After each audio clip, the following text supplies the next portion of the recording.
오스카 와일드 동화 다들 한 번쯤 들어보셨죠? 근데 이게 겉보기엔 그냥 아이들 이야기 같아도 그 안을 자세히 들여다보면요. 굉장히 어둡고 또 깊은 철학적 질문들이 숨어 있습니다. 자, 오늘 저와 함께 그 속으로 한번 들어가 보시죠.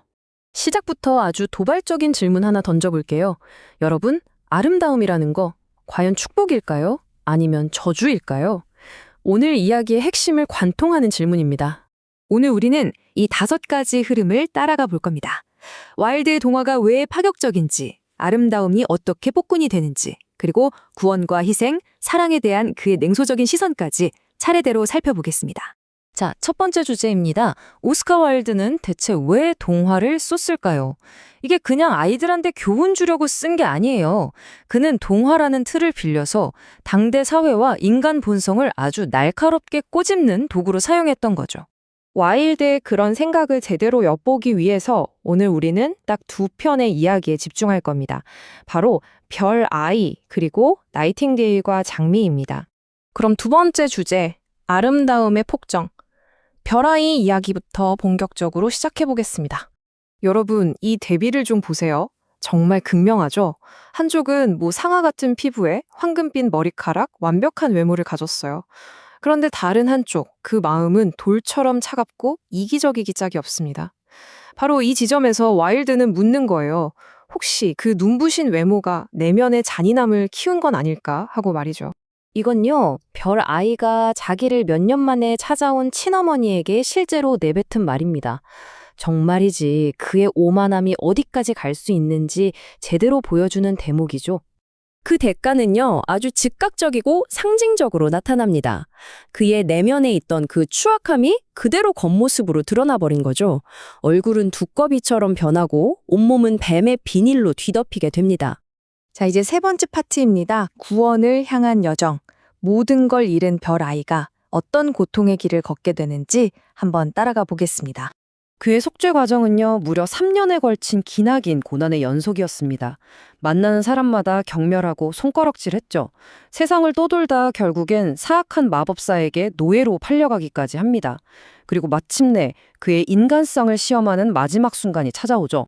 이 이야기의 클라이맥스는 바로 이 순간이에요. 자기한테 남은 마지막 금화 한 잎을 나병 환자에게 망설임 없이 건네주거든요. 바로 이 진정한 자기 희생을 통해서 그는 이전보다 훨씬 더 눈부신 아름다움을 되찾게 됩니다. 단순히 겉모습만이 아니라 영혼까지 완전히 변모한 거죠. 네 번째 주제, 희생의 대가입니다. 이제 완전히 분위기를 바꿔서 또 다른 종류의 하지만 똑같이 극단적인 희생을 다루는 두 번째 이야기로 넘어가 보겠습니다.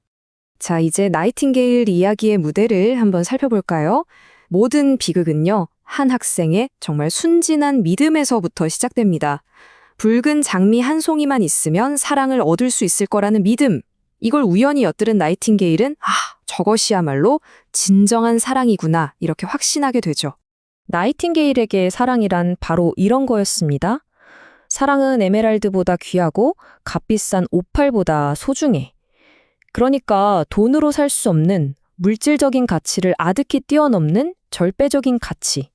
그게 바로 그녀가 믿었던 사랑이었죠.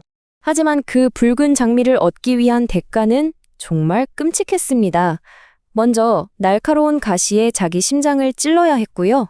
그 상태로 밤새도록 노래를 불러야 했습니다.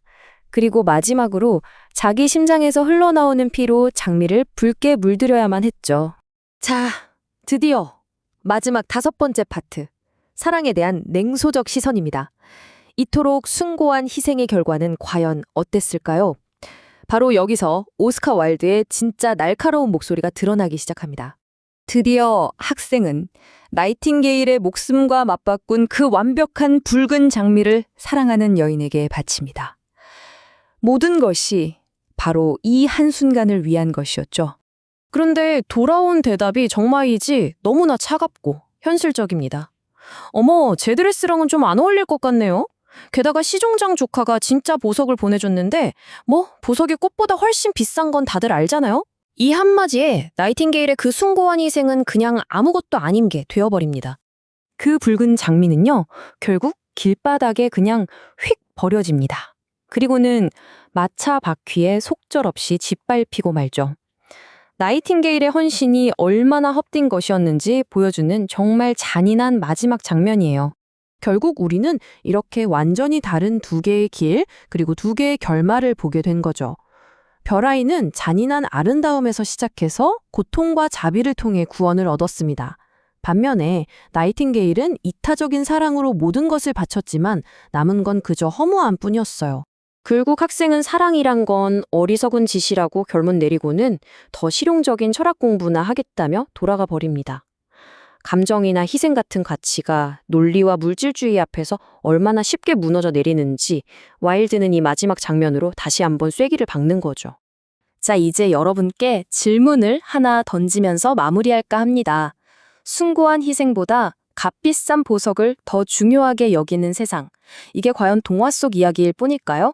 오늘날 우리에게 아름다움과 사랑의 진짜 가치는 무엇인지 한 번쯤 깊이 생각해 보게 됩니다.